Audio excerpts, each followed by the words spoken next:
Nous sommes aujourd'hui réunis pour une caravane médicale que nous avons organisée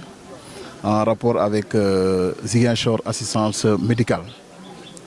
C'est une structure qu'on ne présente plus dans la région, puisque depuis sa création en 2003, elle œuvre à côté des populations les plus vulnérables pour leur offrir des soins de santé et des médicaments de façon gratuite. Ce travail de la ZAM qui a commencé en 2003 a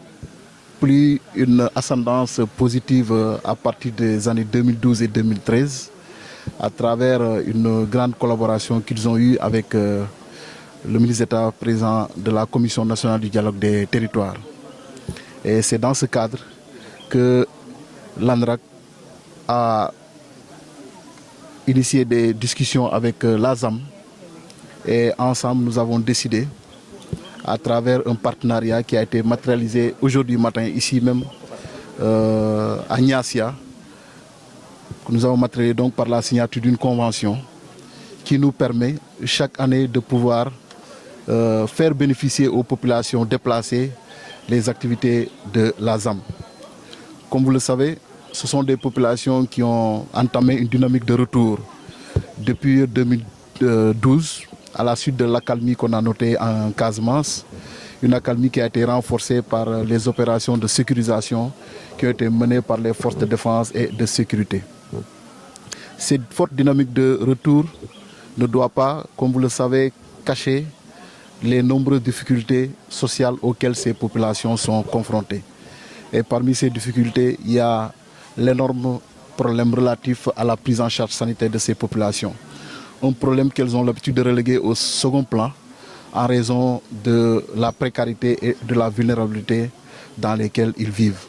C'est la raison pour laquelle nous avons pensé qu'à travers ce partenariat,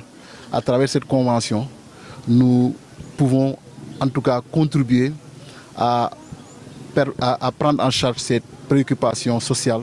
pour ces populations en leur offrant cette consultation gratuite suivie d'un don de médicaments pour leur permettre en tout cas de prendre en charge ces questions. Et l'acte que nous avons matérialisé aujourd'hui à Niassia devant le sous-préfet, devant les autorités locales,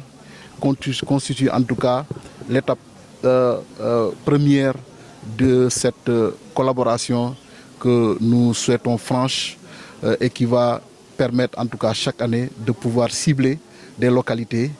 où ces services de santé vont se déployer à la rencontre de ces populations. Et depuis le matin,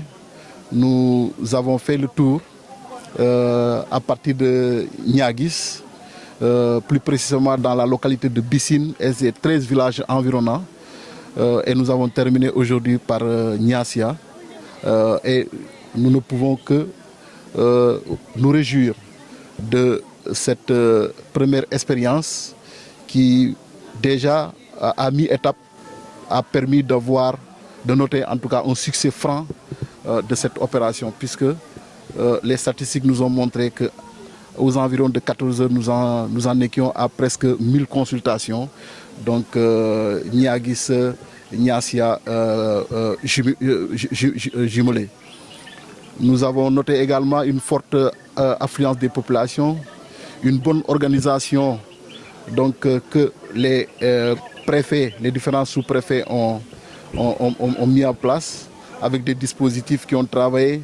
depuis maintenant presque une semaine pour pouvoir faire de cette journée en tout cas une journée réussie.